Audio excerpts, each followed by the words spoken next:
En esta ocasión vamos a ver el capítulo 6 de Isaías. Vamos a ver los primeros 8 versículos, es decir, Isaías 6 del 1 al 8. Si me acompañan con su vista a leer este pasaje, texto en el cual nos vamos a apoyar en esta tarde. Dice así la palabra de Dios: en el año que murió el rey Usías, vi yo al Señor sentado sobre un trono alto y sublime, y sus faldas llenaban el templo. Por encima de él había serafines, cada uno tenía 6 alas, con 2 cubrían sus rostros, con 2 cubrían sus pies, y con 2 volaban. Y el uno al otro daba voces diciendo: Santo, Santo, Santo, Jehová de los ejércitos. Toda la tierra está llena de su gloria. Y los quiciales de las puertas se estremecieron con la voz del que clamaba, y la casa se llenó de humo. Entonces dije: ay de mí que soy muerto, porque siendo hombre inmundo de labios y habitando en medio de pueblo que tiene labios inmundos, han visto mis ojos al Rey, Jehová de los ejércitos. Y voló hacia mí uno de los serafines, teniendo en su mano un carbón encendido, tomando del altar con unas tenazas y tocando con él sobre mi boca, dijo: he aquí que esto tocó tus labios, y es quitada tu culpa, y limpio tu pecado. Después oí la voz del Señor que decía: ¿a quién enviaré? ¿Y quién irá por nosotros? Entonces respondí yo: heme aquí, envíame a mí. El título de nuestro estudio en esta tarde es la adoración que Dios bendice. La adoración que Dios bendice. Acompáñenme a orar, por favor. Padre nuestro que estás en los cielos, siempre recordamos, Señor, tu gracia y misericordia para con cada uno de nosotros individual y también como iglesia. Bendice este tiempo de estudio, Señor, te lo rogamos en Cristo Jesús. Amén. Hoy en día el tema de la adoración es uno de los asuntos más controvertidos de la iglesia local. El hombre moderno adora su trabajo, trabaja en sus juegos y juega en su adoración. La adoración es un arte perdido en el cristianismo moderno. Lo que es peor, es un deber olvidado. Muchos de nosotros utilizamos el término culto de adoración para describir la reunión de creyentes en el día domingo. Pero, ¿cuántos de nosotros afrontamos esas reuniones centrándonos de manera singular en participar en la adoración? ¿Cuántos de nosotros entendemos siquiera la naturaleza y los elementos de la adoración lo suficientemente bien como para evaluar con precisión si estamos adorando de una manera que agrada a Dios? Todo cristiano debe entender y practicar una adoración bíblica porque Dios nos ha ordenado repetidamente que lo hagamos así.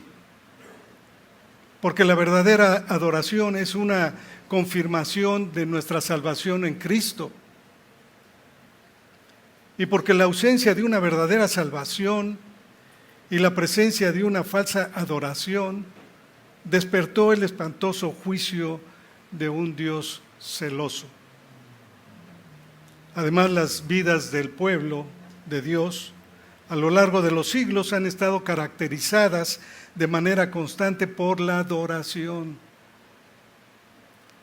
En Hebreos 11:4, por ejemplo, al describir a uno de los primeros seres humanos, dice: por la fe Abel ofreció a Dios más excelente sacrificio que Caín, por lo cual alcanzó testimonio de que era justo, dando Dios testimonio de sus ofrendas. Inmediatamente después del diluvio, Edificó Noé un altar a Jehová y tomó de todo animal limpio y de toda ave limpia y ofreció holocausto en el altar. De la misma manera encontramos a Abraham que erigió lugares de adoración en cada parada a lo largo de su viaje a la tierra que Dios le había prometido. La historia de Israel también revela el énfasis que Dios pone sobre la adoración en las vidas de su pueblo.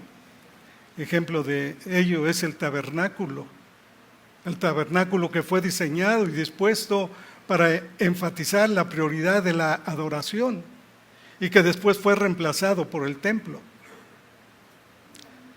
Desde que la iglesia del Nuevo Testamento ha sido instituida, por supuesto la adoración ha continuado siendo una prioridad esencial para el pueblo de Dios. Así que cada creyente tiene la obligación de entender su significado y practicarla continuamente. Nuestro Señor Jesucristo nos dice a cada uno de nosotros: al Señor tu Dios adorarás, allí en Mateo 4:10. A la luz de todo esto, no temo que la adoración no solo defina los cultos de nuestra iglesia, sino también nuestra teología y nuestras creencias en Dios. No hay asunto más serio y obvio, más importante para la iglesia del Señor Jesucristo que adoremos a Dios como Él quiere que lo hagamos. Y pregunto, ¿y cómo es que debemos adorarlo? Bueno, la mayoría de nosotros, como cristianos, estaríamos de acuerdo en que la adoración es central para la vida de la iglesia, pero aparte de eso no lo estaríamos en cuanto a varias preguntas inevitables. ¿Qué es la adoración?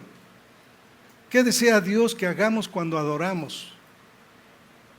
Aunque la mayoría de los cristianos se refiere a la predicación de la palabra como una parte necesaria o acostumbrada de la adoración, el modelo predominante de adoración en las iglesias cristianas evangélicas se caracteriza cada vez más por la música, además de innovaciones como el teatro y el video. Son simplemente entretenimientos para que la gente no se vaya. Así que la predicación en gran parte se ha eliminado y en su lugar se llevan a cabo diversas innovaciones de entretenimiento. Pero cualquier reflexión que se haga respecto a la predicación cristiana debe comenzar por entender que la predicación es esencialmente un acto de adoración. Es un acto de adoración la predicación. Por consiguiente, para entender qué se nos pide, debemos entender primero qué significa adorar. El mismo Señor Jesucristo nos recordó que Dios busca adoradores que le adoren en espíritu y en verdad. ¿Recuerdan ahí Juan 4:23? Pero ¿qué significa adorarlo en verdad? ¿Y cómo encaja la predicación en todo esto? ¿Cuál es el estado de la adoración evangélica en el presente? Para responder a esta pregunta, no sería exagerado sugerir palabras como caos, confusión y consternación. En medio de este caos, podemos obtener una gran perspectiva al leer al desaparecido A.W. Tozer. Y esto es lo que dijo él hace algunas décadas. Y cito: tenemos cristianos despreocupados y seguros de sí mismos, con poca afinidad por Cristo y su cruz. Tenemos mozos joviales que andan por ahí parecidos a maestros de ceremonias, de espectáculos, pero ¿lo están haciendo por amor a Cristo? Hipócritas, no lo están haciendo por amor a Cristo. Lo están haciendo para beneficio de su propia carne y usan la iglesia como teatro, porque aún no han conseguido un legítimo teatro que los albergue. Y sigue diciendo Tozer: hoy en día en la mayoría de las iglesias evangélicas es una práctica común ofrecer a las personas, especialmente a los jóvenes, un máximo de entretenimiento y un mínimo de instrucción formal. En la mayoría de los lugares es difícil conseguir que la gente asista a reuniones donde la única atracción es Dios. Solo se puede concluir que los que profesan ser hijos de Dios están cansados de Él, están cansados de Dios. Pues hay que perseguirlos, ¿verdad?, con caramelos multicolores en forma de películas, juegos y refrigerios religiosos. Esto ha influenciado todo el patrón de la vida de la iglesia e incluso la ha transformado en un nuevo tipo de arquitectura eclesiástica diseñada para albergar al becerro de oro. La técnica de los caramelos multicolores o bien el entretenimiento se ha integrado tanto en nuestro pensamiento religioso actual que simplemente se da por hecho. Sus víctimas ni se enteran de que aquello no forma parte de las enseñanzas de Cristo ni de sus apóstoles. Ante cualquier objeción con respecto a nuestro actual becerro de oro, el cristianismo recibe la respuesta triunfalista: pero los estamos ganando. Y Tozer pregunta: ¿y para qué los estamos ganando? ¿Para el verdadero discipulado? ¿Para llevarlos a la cruz? ¿Para la abnegación? ¿Para una separación del mundo? ¿Para la crucifixión de la carne? ¿Para vivir santamente? ¿Para una nobleza de carácter? ¿Para despreciar las riquezas del mundo? ¿Para una autodisciplina? ¿Para amar a Dios? ¿Para una total entrega a Cristo? Desde luego, la respuesta a todas estas preguntas es un rotundo no. Fin de la cita. Estas palabras, hermanos, se escribieron hace varias décadas, pero indudablemente Tozer ya vislumbraba el futuro. Así que tengamos mucho cuidado de no corromper nuestra adoración. Las Escrituras dejan claro que la adoración es algo que hacemos, no algo que tan solo presenciamos. No es meramente un asunto para el pastor o los pastores o los otros líderes de la iglesia, ni para los músicos y aquellos que planifican el servicio. La adoración es para toda la congregación, pues la adoración es algo que hacemos juntos. Es nuestra responsabilidad común. Es nuestra responsabilidad común y corporativa adorar a Dios como Él quiere. Entonces, pregunta: ¿a dónde debemos recurrir para recibir instrucción de cómo deberíamos adorar? Bueno, hay tan solo un sitio al que podemos recurrir, y esto es la palabra de Dios. La palabra de Dios. La norma de nuestra adoración debe ser la palabra de Dios, la palabra que Él mismo ha hablado. Al recurrir a su palabra encontramos un patrón de adoración aceptable, un patrón que se repite de principio a fin de las Escrituras. Las mismas Escrituras establecen los términos, por ello recurrimos a la Biblia para aprender cómo quiere Dios que lo adoremos. Aquí en Isaías 6, que acabamos de leer, del 1 al 8, nos brinda cuatro principios que ilustran la adoración que Dios bendice y nos enseñan lo que Dios espera de su pueblo cuando éste le adora. Y ante todo vemos que el profeta Isaías experimentó una teofanía, una visión del Dios vivo y verdadero. Y si hemos de adorar a Dios como Él quiere que lo hagamos, también debemos ver a Dios como Él es. Y así comenzamos con nuestro primer principio. Vamos a ver nuestro primer principio ahí en los primeros 4 versículos de nuestro pasaje, que la adoración que Dios bendice comienza con una verdadera visión del Dios vivo. La adoración que Dios bendice comienza con una verdadera visión del Dios vivo.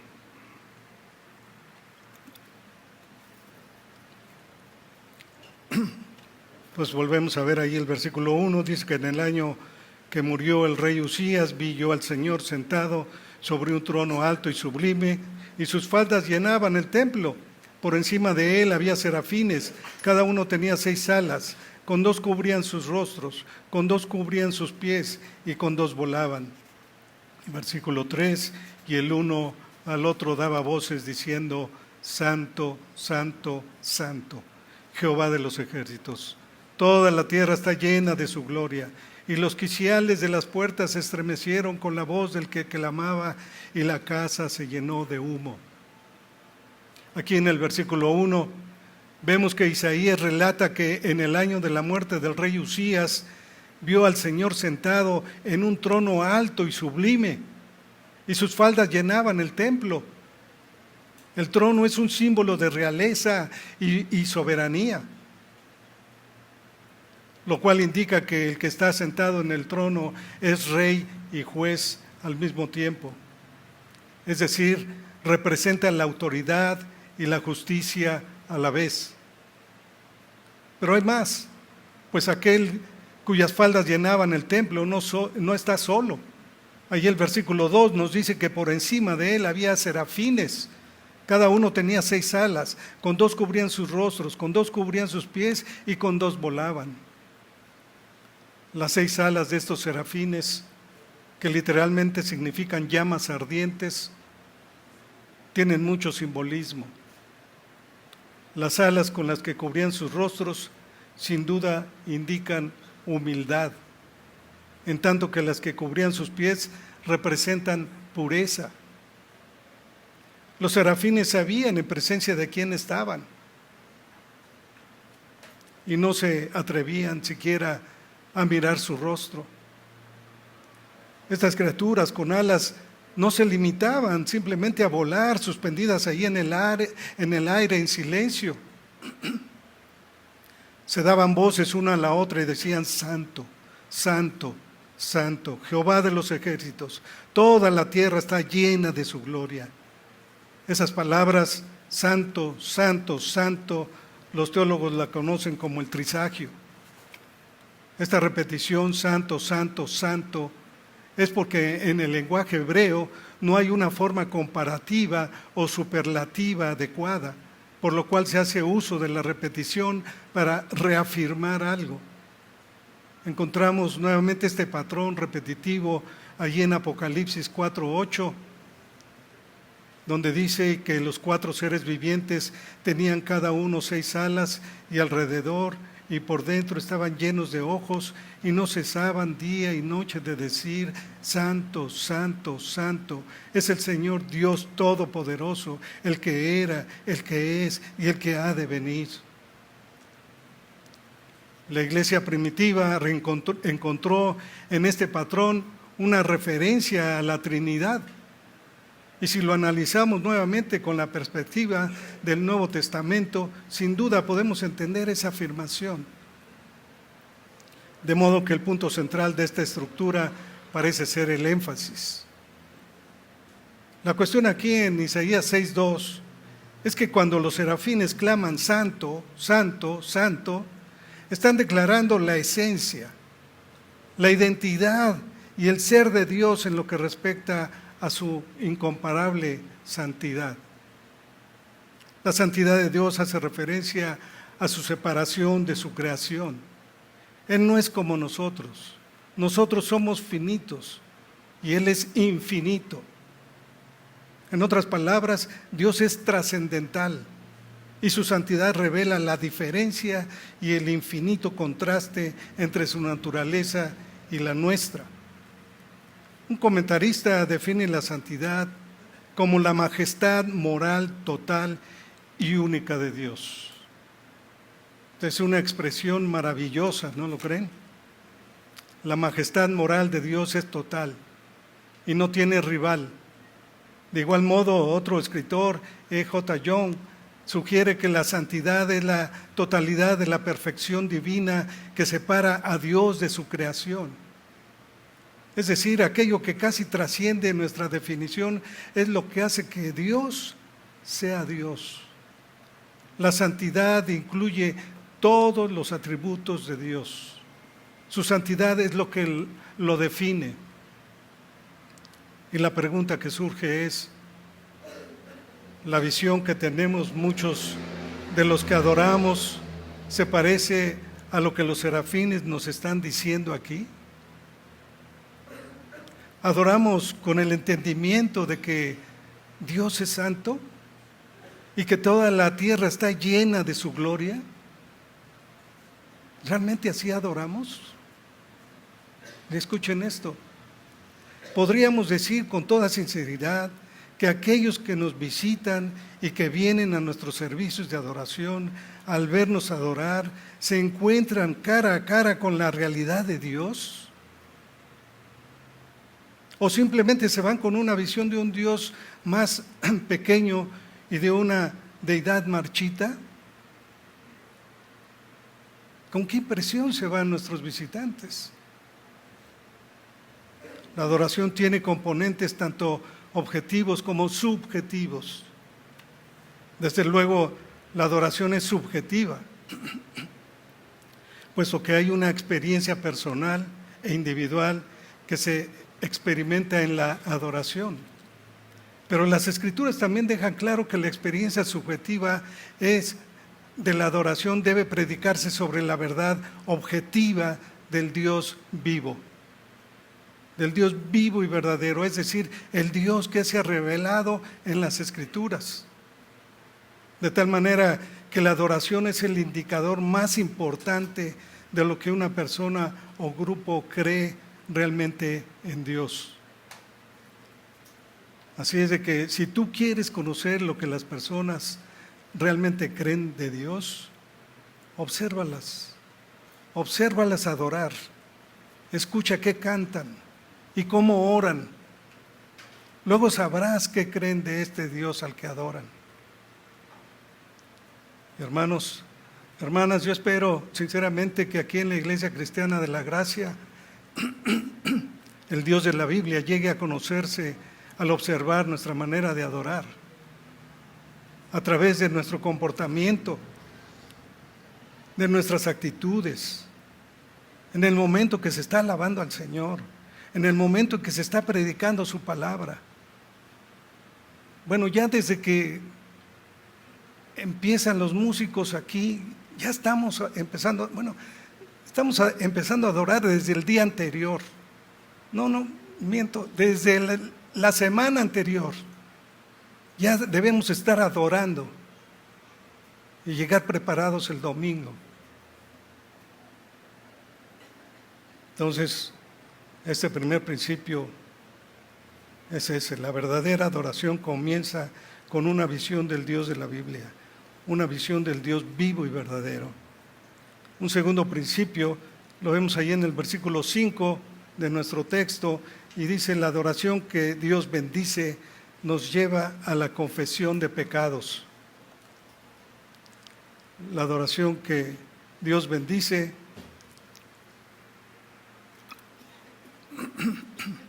no solo comienza con una verdadera visión del Dios vivo, sino que además nos lleva a la confesión de pecados, tanto individual como corporativa, es decir, como iglesia. Esto también está claro ahí en el versículo 5. Al ver a Dios en su rostro, en su trono, Isaías dijo: ay de mí, que estoy muerto, porque siendo hombre inmundo y de labios y habitando en medio del pueblo que tiene labios inmundos, han visto mis ojos al Rey, Jehová de los ejércitos. Isaías se encontró perdido. Se encontró perdido cuando vio al Dios vivo y verdadero en su santidad. Llegó a conocer la naturaleza majestuosa y moral de este Dios y vio la justicia y la santidad divinas. Y como resultado, Isaías vio automáticamente la magnitud de su propio pecado.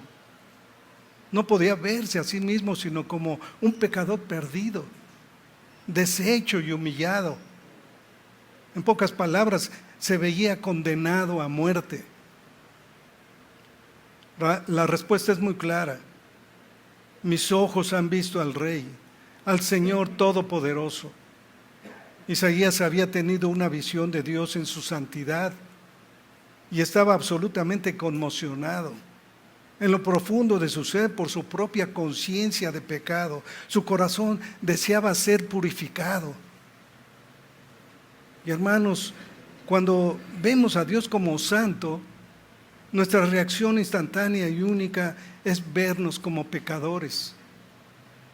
Y hasta que tú no entiendas la santidad de Dios, no podrás conocer la profundidad de tu propio pecado.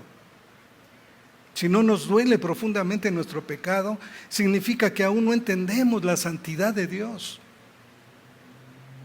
Puede que tú y yo no tengamos una visión de Dios como la tuvo Isaías. Sin embargo, la lección es válida para todos nosotros. Cuando entramos a la presencia de Dios, debemos verlo como santo. Y nuestra conciencia de pecado y temor debe ser proporcional a nuestra experiencia en la presencia de Dios. Si nunca has adorado a Dios con un espíritu contrito y quebrantado, nunca has adorado a Dios completamente, porque esa es la única respuesta apropiada al entrar a la presencia del Dios Santo. Entonces, hermanos, la adoración que Dios bendice, la adoración verdadera exige que seas consciente de la santidad de Dios, de tu condición pecadora y de un deseo de limpieza. Esta es la esencia de una actitud apropiada para adorar. Y hermanos, todo eso debía de suceder en nuestra adoración. Si no llegamos a estar frente a frente con nuestro pecado como individuos y como congregación, no hemos visto a Dios y tampoco lo hemos adorado. Pues cuando conocemos a Dios en la adoración, nos vemos como Dios nos ve. Nos vemos como viles pecadores. Y el Salmo 51, ahí en los primeros 4 versículos, ejemplifica la clase de confesión que debemos observar. Vayamos allí a este Salmo 51.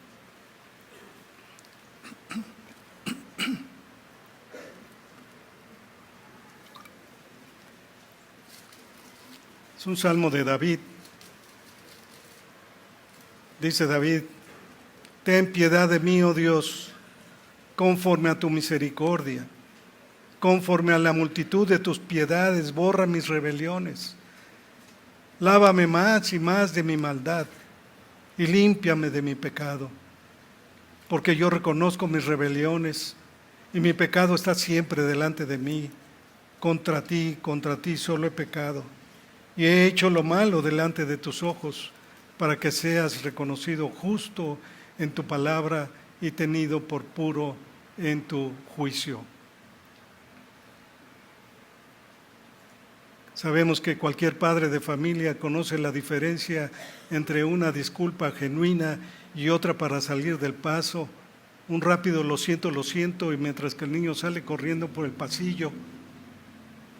Pero lo que Isaías experimentó fue una verdadera convicción y arrepentimiento, el corazón contrito y humillado de alguien que sabe que ha hecho algo malo y vituperado al Dios vivo y verdadero. Y hermano, ¿así te sientes tú cuando confiesas tu pecado? Hermana, ¿así también? ¿Tú te sientes así cuando confiesas tu pecado realmente? Seamos sinceros. Creo, hermanos, que mucho de lo que pensamos que es confesión no lo es para nada.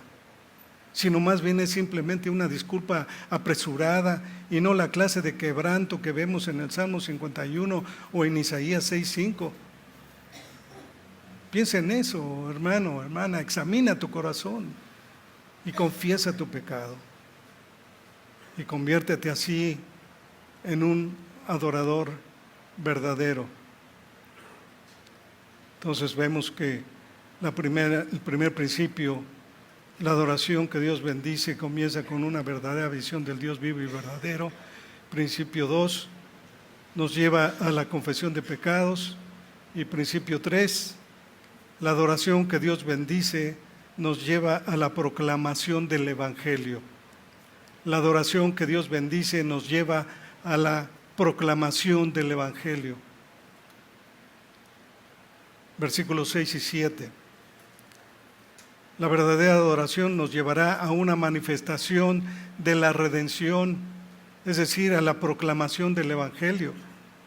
Dice el versículo 6, y voló hacia mí uno de los serafines, teniendo en su mano un carbón encendido, tomado del altar con unas tenazas, y tocando con él sobre mi boca, dijo: he aquí que esto tocó tus labios, y es quitada tu culpa, y limpio tu pecado. Lo que encontramos aquí en este pasaje es una manifestación de la redención. Esta escena es una clara anticipación de la obra de Cristo. Es un acto unilateral de Dios, un sacrificio propiciatorio unilateral, es una descripción de la expiación.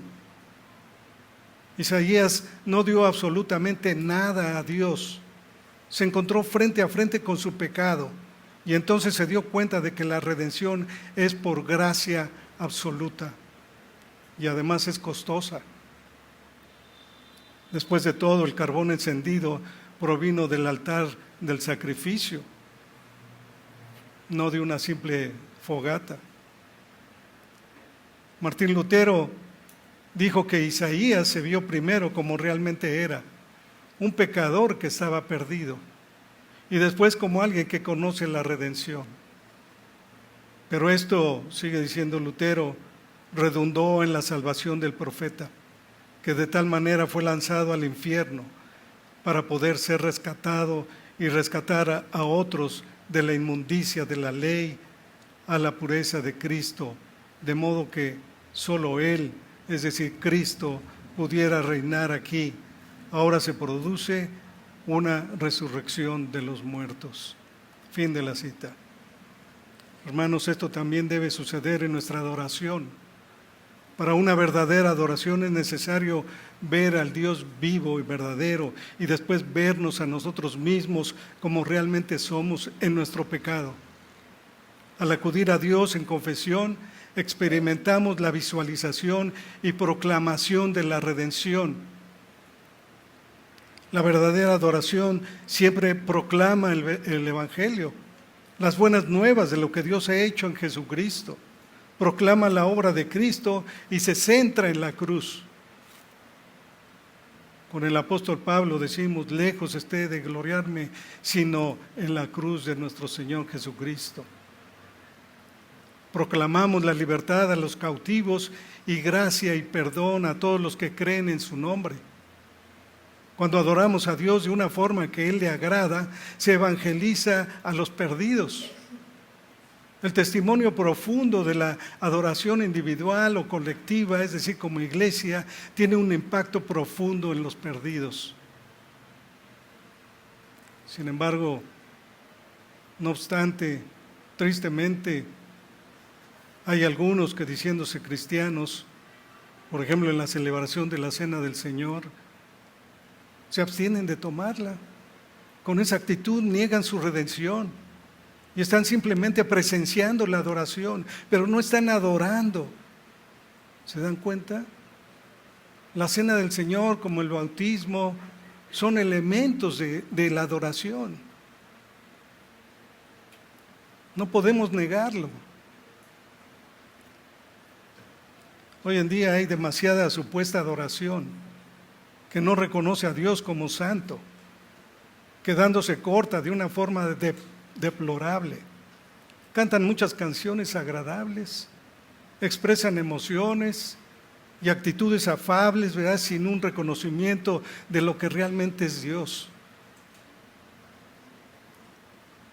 Entonces vemos que la verdadera adoración comienza con una verdadera visión del Dios vivo y verdadero, nos lleva a la confesión de pecados, nos lleva a la proclamación del Evangelio y finalmente nuestro cuarto principio: para una adoración que Dios bendice se necesita una respuesta.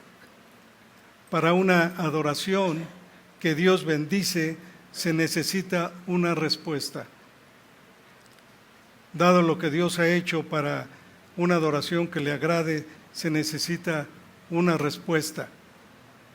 Isaías relata ahí en el versículo 8: después oí la voz del Señor que decía, ¿a quién enviaré y a quién irá por nosotros? Entonces respondí yo, heme aquí, envíame a mí. En este pasaje vemos una comisión similar a la de Mateo 28, 18 al 20, la gran comisión. Cuando el Señor mandó a sus discípulos, dice ahí que Jesús se acercó, les habló diciendo, toda potestad me es dada en el cielo y en la tierra, por tanto, id. Esos discípulos tenían que ir y hacer discípulos a todas las naciones, bautizándolos en el nombre del Padre y del Hijo y del Espíritu Santo, enseñándoles que guardasen todas las cosas que les había mandado. La adoración requiere una respuesta constante que se pueda ver en la proclamación del Evangelio, en la evangelización personal y en las misiones.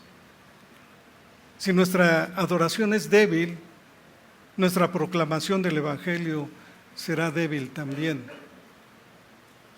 Nos olvidaremos del Dios que nos ha enviado e ignoraremos el contenido del mensaje de redención con el que Él, es decir, Jesucristo, nos ha enviado. Un escritor reciente que trata el tema de la adoración ha comentado lo siguiente: no se trata de cómo se adora, sino de a quién se adora. A esto podríamos agregar que el quién determina el cómo. Tal vez este sea el motivo por el que muchas iglesias han rechazado o al menos ignorado el componente central de la adoración cristiana. ¿Cuál es? ¿Cuál es el componente central de la adoración cristiana? La predicación de la palabra. La predicación de la palabra de Dios. Esto podría parecer un tanto osado e incluso quizás escandaloso para algunos, el decir que la predicación es el componente central de la adoración cristiana. Pero ¿cómo podría ser de otra manera? Pues es principalmente a través de la predicación de las Escrituras que obtenemos una verdadera visión del Dios vivo. Reconocemos nuestros propios pecados, escuchamos la proclamación de la redención y somos llamados a una respuesta de fe, arrepentimiento y servicio. Pero a pesar de todo esto, es probable que la mayoría de los que observan desde afuera crea que la música constituye la parte central de nuestra adoración. El hecho es que en la actualidad la música llena el espacio vacío de gran parte de la adoración. Algunos cristianos en realidad van buscando iglesias que ofrezcan el estilo y la experiencia de adoración que satisfagan sus expectativas. En muchas comunidades, las iglesias se conocen por su estilo de adoración y sus programas musicales. Aquellos que no están satisfechos con lo que encontraron en una iglesia, entonces van rápidamente a otra, a veces con el pretexto de que la nueva iglesia suple nuestras necesidades o nos permite adorar. Pero aquí no. Aquí las alabanzas no me llenan, no me ayudan a adorar a Dios. Estas personas están centrados más en ellos mismos y no en lo que es la verdadera adoración. están centrados en sus necesidades y no en adorar al Dios vivo y verdadero. La inquietud por una verdadera adoración bíblica constituía la idea central de la Reforma. Pero incluso Martín Lutero, que escribía himnos y exigía que sus predicadores aprendieran canto, no reconoció que esta inquietud moderna por la música fuera legítima o positiva. ¿Por qué? Porque los reformadores estaban convencidos de que la parte central de la verdadera adoración bíblica era la predicación de la palabra de Dios. La música es una de las dádivas más preciadas de Dios para su pueblo. Y es el lenguaje con el cual podemos adorar a Dios en espíritu y en verdad. Los himnos de la fe transmiten un valioso contenido confesional y teológico. Y muchos coros modernos recuperan el sentido de la doxología que se había perdido en muchas iglesias evangélicas. Pero aún así, la música no constituye el acto central de la adoración cristiana. Tampoco lo es la evangelización, ni siquiera las ordenanzas. La parte central de la adoración cristiana es la predicación auténtica de la palabra de Dios. Esta centralidad de la predicación se encuentra en ambos testamentos de las Escrituras. Por ejemplo, el apóstol Pablo le dijo a Timoteo de manera muy clara, allí en 2 de Timoteo 4, 1 y 2, se los leo, dice: te encarezco delante de Dios y del Señor Jesucristo, que juzgará a los vivos y a los muertos en su manifestación y en su reino. Que prediques la palabra, le dijo, que prediques la palabra, que instes a tiempo y fuera de tiempo. Redarguye, reprende, exhorta con toda paciencia y doctrina. En Nehemías 8, en el Antiguo Testamento, encontramos una ilustración excelente de predicación expositiva, cuando el pueblo demandaba de Esdras, el escriba, que trajera el libro de la ley a la congregación. Esdras se puso de pie en una plataforma elevada y leyó el libro de la ley, traduciéndolo y dándole sentido para que entendieran la lectura. Ahí en Nehemías 8:8. Cuando Esdras abrió el libro para leer, la congregación se puso de pie en honor a la palabra de Dios. Y su respuesta a la lectura fue: amén. Este pasaje realmente es una crítica aleccionadora de gran parte del cristianismo contemporáneo. Según el texto, una demanda por la predicación bíblica surgió en los corazones del pueblo. El pueblo se reunía como congregación y convocaba al predicador. Esto refleja una gran hambre y sed de la predicación de la palabra de Dios. Sin embargo, hoy en día, ¿qué vemos? Hoy en día, dice este gran autor y predicador Jay Adams, dice: demasiada gente habla de la predicación como si fuera una calle de un solo sentido, como si la responsabilidad de lo que sucede cuando la Biblia es proclamada descansase solamente sobre los hombros del predicador. Pero esto no es así. La comunicación eficaz demanda aptitud de todas las partes, dice Jay Adams en su excelente libro Una guía del oidor de la predicación. Este autor está en lo cierto en cuanto a la comunicación. La propia definición de la palabra implica la recepción tanto como la transmisión de ideas. Así que incluso si el más excelente predicador del mundo pronunciara el discurso más claro posible mientras se dirige a una pared de ladrillos, la comunicación no tendría lugar. Sin duda, muchos maestros de la Biblia dirían que con frecuencia se sienten como si estuvieran hablando a una pared de ladrillos cuando están frente a sus congregaciones. Y muchas veces tendrían razón, porque las personas han realizado muy poca preparación o esfuerzo en su parte del proceso de comunicación. Recordando a Carlos Spurgeon, él comenta lo siguiente: se nos dice que los hombres no deben predicar sin preparación. De acuerdo, pero nosotros añadimos, los hombres no deben escuchar sin preparación. ¿Quién pensáis que necesita más preparación, el sembrador o el campo? A mí me gustaría tener al sembrador con las manos limpias, pero me gustaría tener el campo bien arado, bien rastrillado, bien removido y los terrones rotos antes de que llegue la semilla. Me parece que se necesita más preparación por parte del terreno que por parte del sembrador, más del oyente que del predicador. Fin de la cita. Hermanos, muchos cristianos no se dan cuenta de que tienen la responsabilidad bíblica de escuchar la palabra adecuadamente. Y muchos de nosotros que reconocemos esa responsabilidad no estamos seguros de cómo cumplirla adecuadamente. Ya para terminar, a continuación les daré 6 sugerencias prácticas que nos ayudan a convertirnos en mejores oidores y alumnos durante la enseñanza de la palabra de Dios. 6 sugerencias prácticas.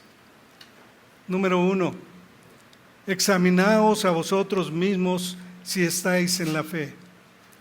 Examinaos a vosotros mismos si estáis en la fe. 2 Corintios 13:5.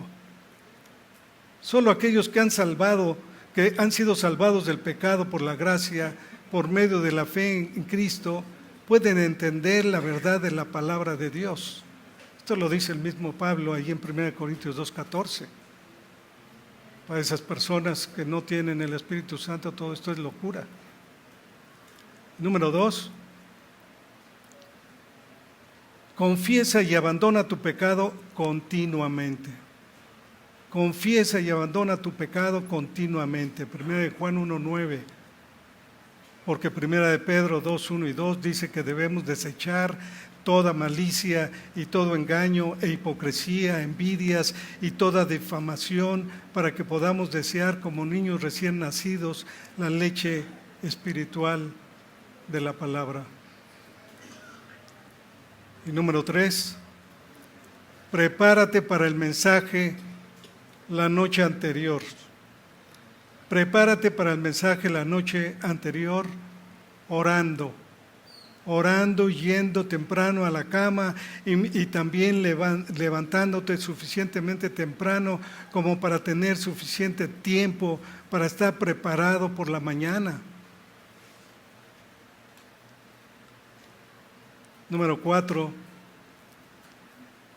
elimina cualquier distracción potencial que pueda estorbar tu atención durante el mensaje.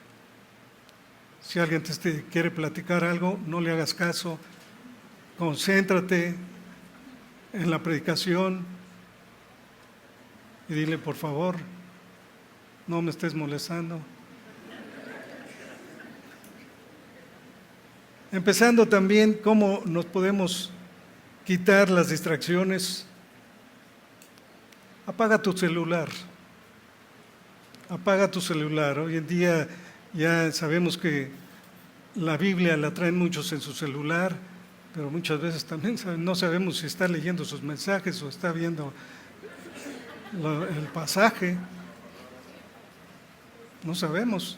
Traigan su Biblia, aunque les pese un poquito. La palabra de Dios pesa. Traigan su Biblia. Guarden su celular para que estén allá afuera. Es mucha tentación tener el celular y suena y luego queremos ver, a ver quién me está mandando un mensaje, y ya nos distraemos. Apaguen su celular, traigan su Biblia. 5, haz un esfuerzo coordinado durante el servicio para entender y retener tanto como puedas de la enseñanza. Tal vez tomando notas y escribiendo en tus propias palabras las lecciones principales que aprendas y las preguntas que surjan en tu mente. Y número 6 y último, proponte en tu corazón realizar los cambios necesarios como resultado de lo que has aprendido. Ora por esos cambios y practícalos diariamente. Son 6 sugerencias prácticas que nos ayudarán a ser mejores oidores de la palabra y obviamente mejores adoradores del Dios vivo y verdadero. Y hermanos, la anemia de adoración evangélica, dejando de lado toda la música y energía, se atribuye directamente a la ausencia de una genuina predicación de la palabra de Dios. Solo a través de una genuina predicación en la enseñanza bíblica podremos tener una verdadera visión de Dios, ver nuestro propio pecado, proclamar el Evangelio de Jesucristo y animarnos a un servicio obediente en respuesta a ese Evangelio. Oremos. Padre, qué fácil es olvidar que cuando nos acercamos al trono de tu gracia, estamos ante el Dios Santo y Todopoderoso. Oramos para que estemos siempre dispuestos a escuchar tu voz a través de la predicación y enseñanza de la palabra, para tener una visión bíblica del Dios vivo y verdadero, y que el Espíritu Santo abra nuestros ojos, traiga convicción en nuestras conciencias y la apliquemos en nuestros corazones, y así produzcamos una adoración que te agrade solo a ti, Padre.